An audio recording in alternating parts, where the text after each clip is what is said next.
Hi there, my name is Tatiana and you're watching YouTube channel You Can. Today is November 1, 2025. I'm located in central Pennsylvania, zone 6B, and this video is all about taking care of the raspberry plants in the fall. So the best way to deter gnats, all those nasty bugs that try to get in your eyes, is to have some smoke, and that's exactly what we did. We piled up some of the dry brush that we had here, weeds, and it's making a lot of beautiful smoke that is keeping all those annoying gnats out of this space, so we can actually shoot a video without constantly swatting at those bugs. Many of you have been posting questions under our videos asking how to take care of black raspberries in the fall, and we will have a small Q&A section in this video, so hang on with us and we'll get to those questions in a minute. What has happened to our black raspberry patch? Busyness has happened. We were intending to take care of it, and our intentions just never fruited because life gets busy.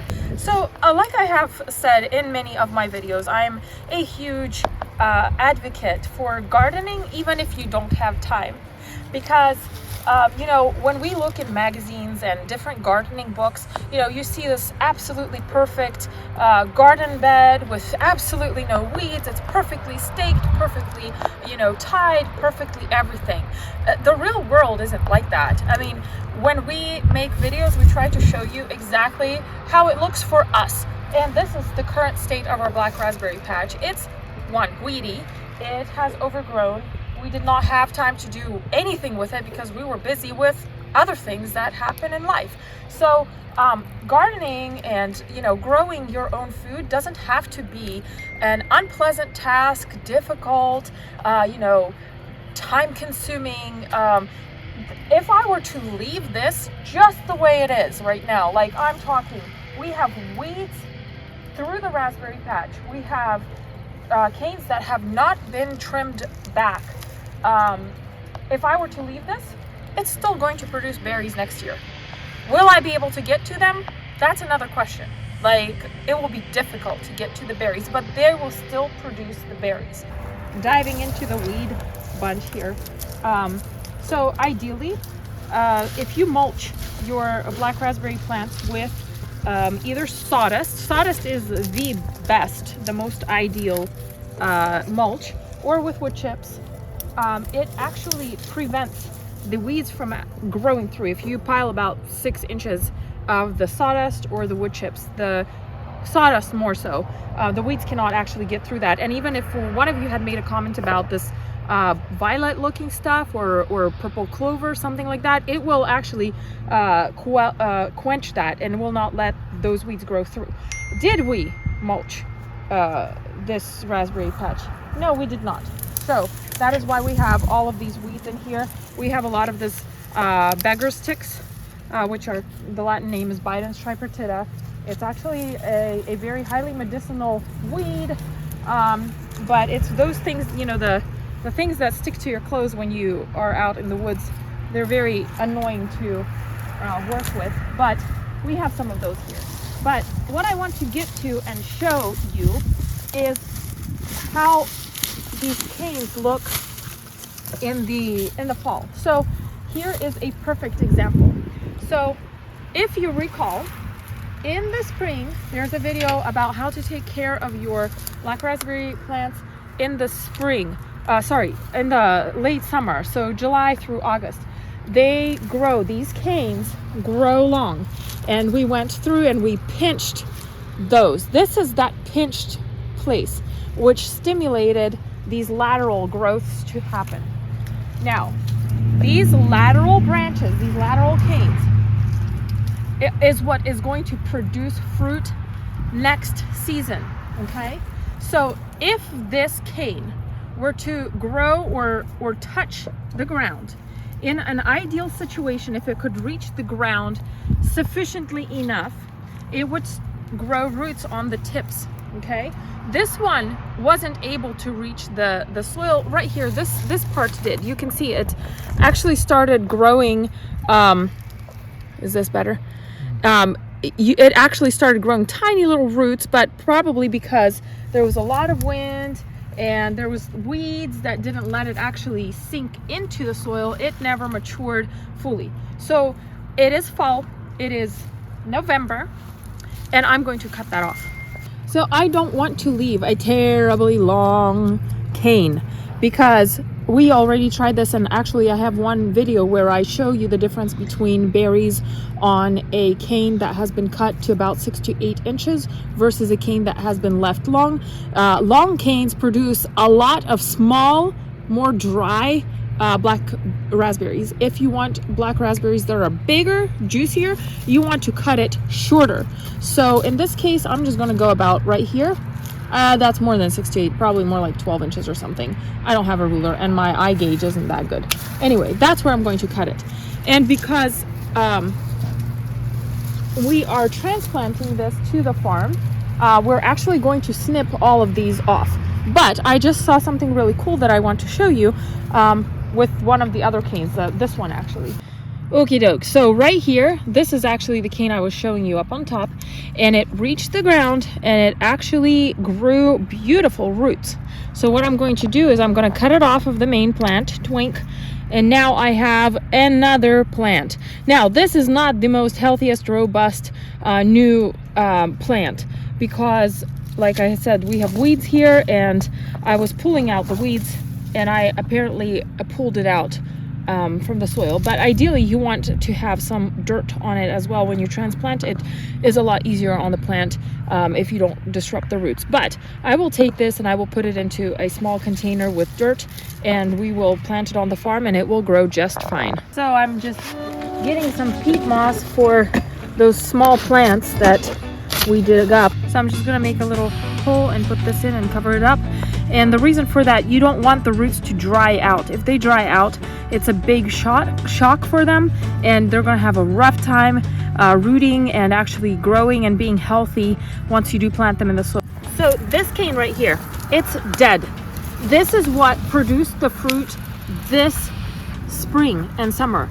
This was the fruiting cane, and it is now dead. This is the cane that grew it started growing in the early spring, just a little tiny little growth, and it grew through the whole season, and it ended up as this tall cane that now has these lateral shoots that we were just talking about. So I will cut this dead cane, let me grab my lopper, and I will cut this cane out down to the ground. This no longer, it's done.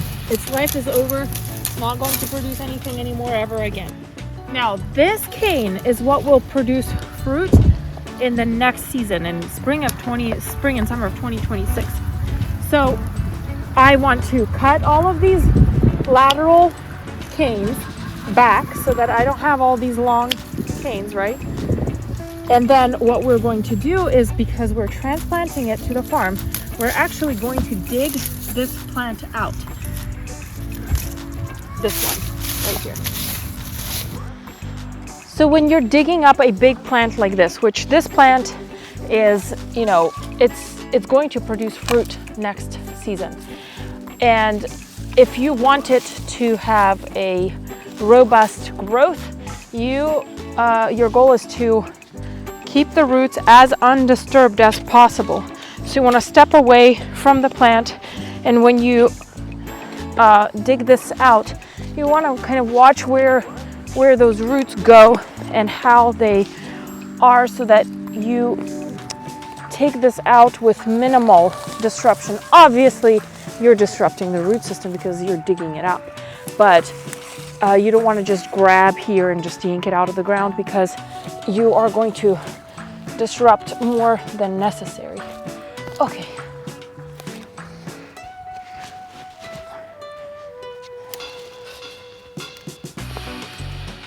And these things, their root systems are shallow, but they can be quite extensive. Okay. Whoop! Got this one.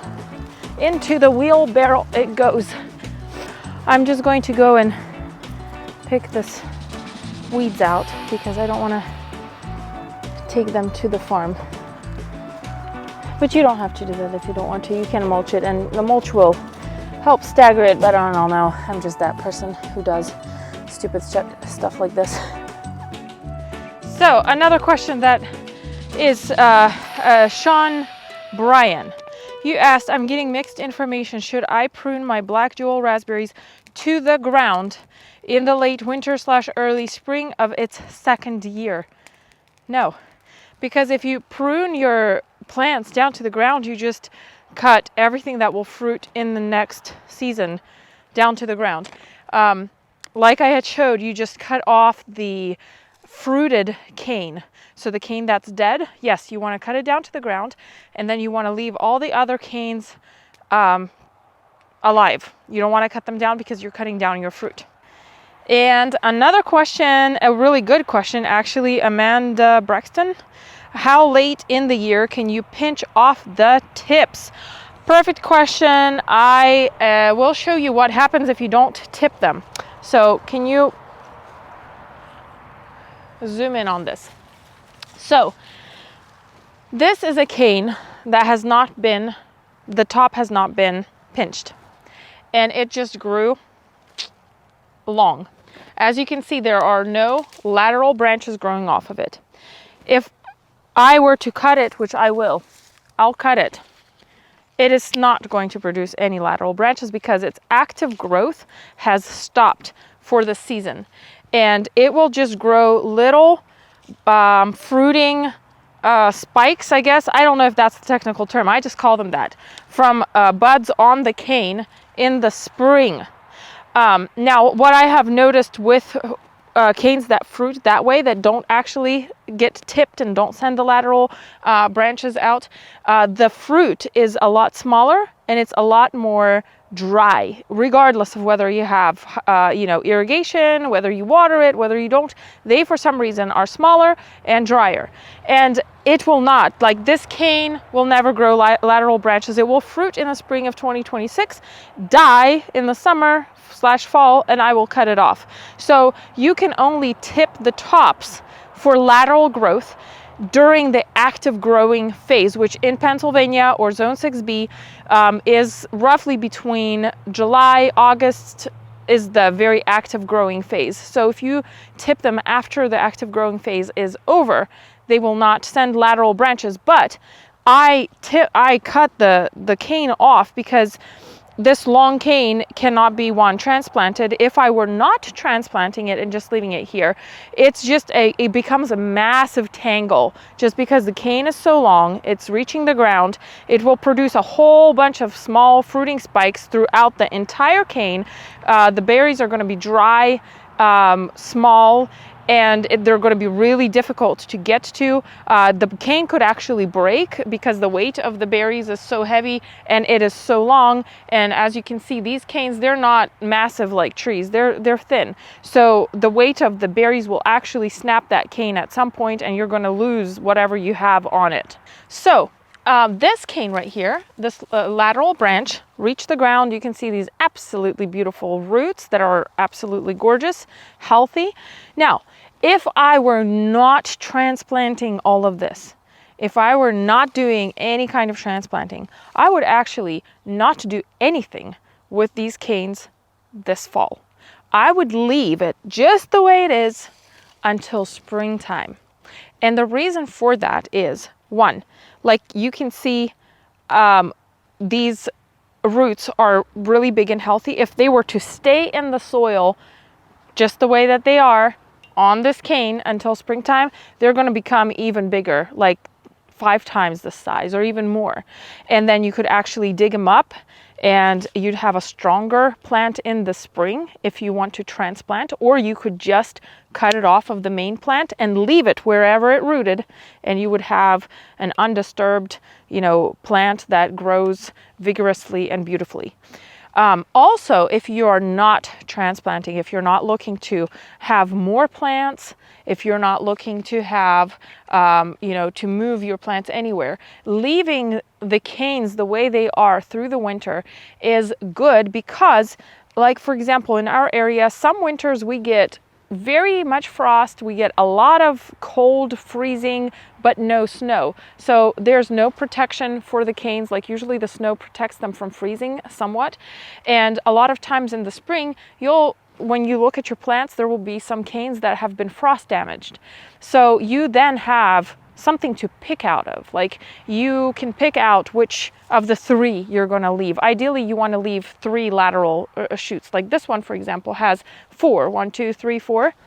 And because I'm transplanting this plant, I will cut this back. I will pick one, like this one looks very weak. So I will trim this back so it's not pulling any energy in the spring from the root.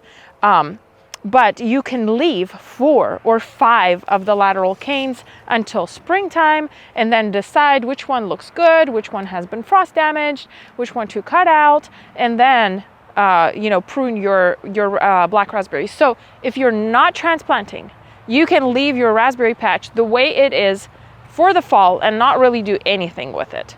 And it will be fine. Early spring, before active growth starts, that's when you can come out and prune these lateral branches. You can prune off if you have new plants. You can cut them off and you can transplant them, or you can leave them wherever they grew for the new plant. But if you're transplanting, it's a good fall job, and it's a good time to do it in the fall because of how actively the roots will grow on these new plants and on the transplants, the big plants, whenever you transplant them in the fall. So just to show you what I'm doing out here, this cane touched the soil right here, and this cane really rooted well. I am leaving a couple of the black raspberries in my backyard. So this is perfect spacing from the other one that I'm going to leave. And I am just going to leave it here the way it is. I just cut it off from the main plant and this one as well. And I'm going to leave them right here and just remove the weeds, crumble the soil where I see that the roots are a little exposed. So I'm just going to crumble some of the soil up on the cane, and I'll just leave it here. Yay! I should have snapped my fingers before we left, but I didn't. We're here on the farm, and we're going to take them out to where our end of the strawberry bed and beginning of the black raspberry bed will be, because the chances of the deer eating these plants out there is less than if we plant them somewhere over there. And as you can see, fantastic, we have wood chips. I've actually been borrowing my brother's big truck and hauling wood chips and sawdust for the last 3 or so weeks. So we have something to mulch with, we have something to cover these plants, the roots up with, and we can get started. All right, so we have beautiful hilled rows for the plants, and we already have the drip line, irrigation line through. I'm going to move it off to the side. FYI, these irrigation lines are fragile, so if you happen to, I don't know, put your shovel on it or tool, you will cut through it and you'll have a huge gaping hole in your line. And of course we've got some rocks too, which is fine. But what I'm doing now is I am just digging a hole where I can put the plant into. So because this has been tilled, the soil is very soft, and I can just basically use my little favorite garden tool. So this is just a little too small. I'm going to move some more dirt, just like so. If you have compacted soil, you do want to dig it up. You want to amend it with, either compost or something that your plants can have a good start when you plant them in. And I will move some of this to spread those roots out. I don't know, maybe you don't have to do it, but that's the way I do it. I will move some of this dirt here too. Now this is same day. This is all done in the same day. This is not a spliced video where it's the next day. Today is still November 1. And I just want to reiterate the importance of getting these plants. Once you dig them out, you do want to get them into the ground as soon as possible, because if those roots dry out, the plant is stressed and it will have a really hard time rooting and surviving. So you do want to make sure that you either one, put them into some kind of medium like wood chips that are wet, or sawdust, or peat moss, to make sure that the plant stays moist, or you go and you plant them that same day. We're planting them the same day. So what is the spacing? So ideally 3 to 5 feet within a row. So in a row, plants are supposed to be 3 to 5 feet apart, and the rows ideally should be between 8 and 12 feet apart, which these rows are 9 feet apart. And we are going to go roughly 4-ish feet between the plants. I'm going to use this as my measuring tool, the handle of the shovel, because guess what? We forgot the keys for the shed, and the sheds are locked, and that's where all the tape measures are and everything. So I have to improvise. So this, you can see, this is where the, I don't even know what the technical botanical word would be, but this is where the roots start. You want the soil to come up right to that. You don't want to leave that bare, because those roots will dry out and then they will die because they can't survive without soil. But you don't want to pile the soil up here on the canes, because the canes will rot and your plant will die. So the right depth is important. And because if you're transplanting canes that are tall, like this one, it's a mature plant, there is, a tendency for it to fall over a little bit, so you can stake it. We're not going to be staking. We're just going to drop a whole bunch of sawdust, and that's going to help keep this down. Now, with the sawdust can come up and cover these canes. It's perfectly fine, but soil shouldn't be piled up around the canes. Looks like a sand dune, but it's not. It's been absolutely windy here the last couple days, and you can see how the wind blew all this sawdust way over. But sawdust is one of the best things for black raspberries. It's probably good for other plants too, but I only have experience with putting sawdust on as mulch for black raspberries.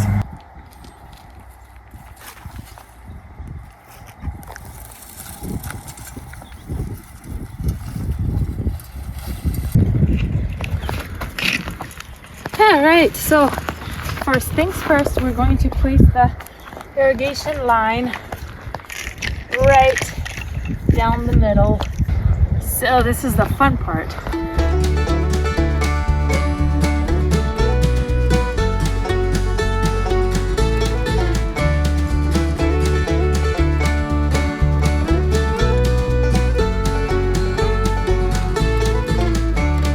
Alright, so like I said, you can pile up this sawdust up high around the canes.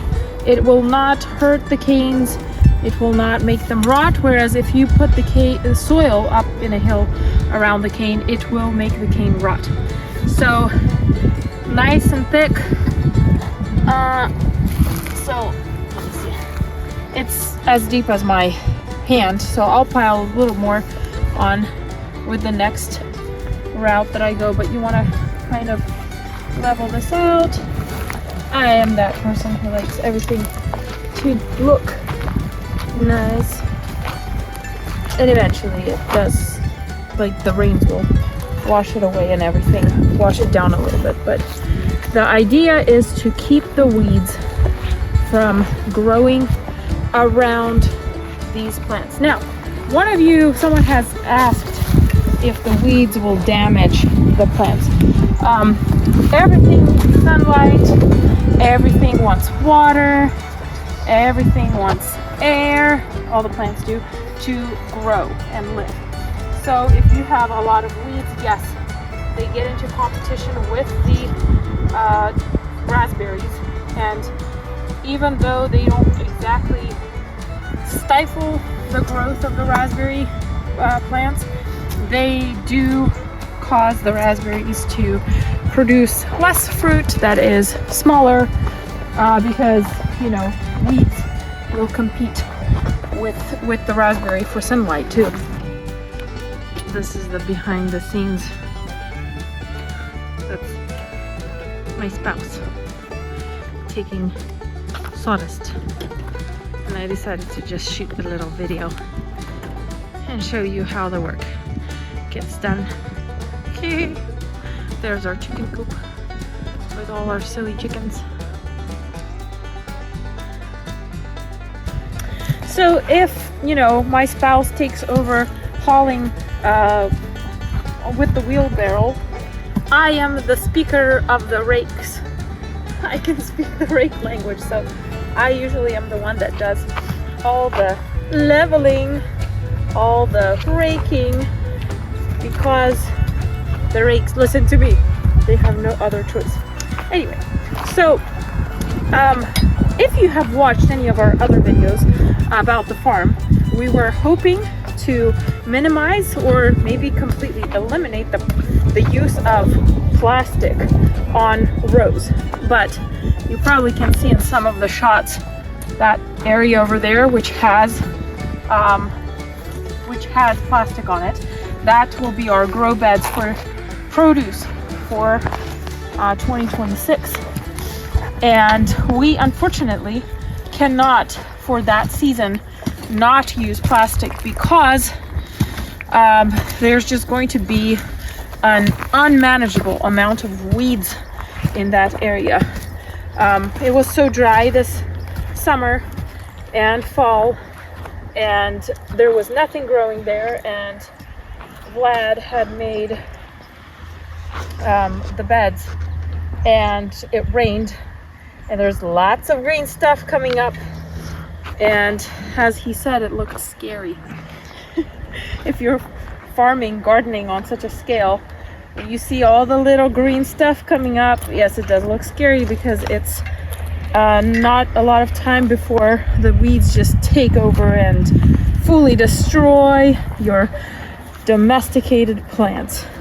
But here with the black raspberries, we actually will be able to avoid using plastic thanks to the wood sawdust. Now, if anyone has questions, what kind of sawdust can you use?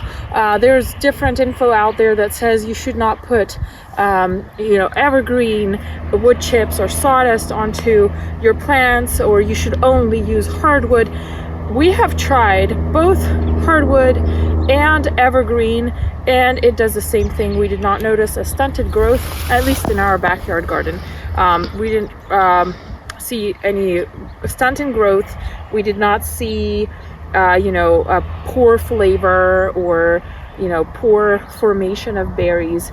It doesn't really matter. You can use either, but this sawdust is actually hardwood sawdust, so it smells absolutely incredible.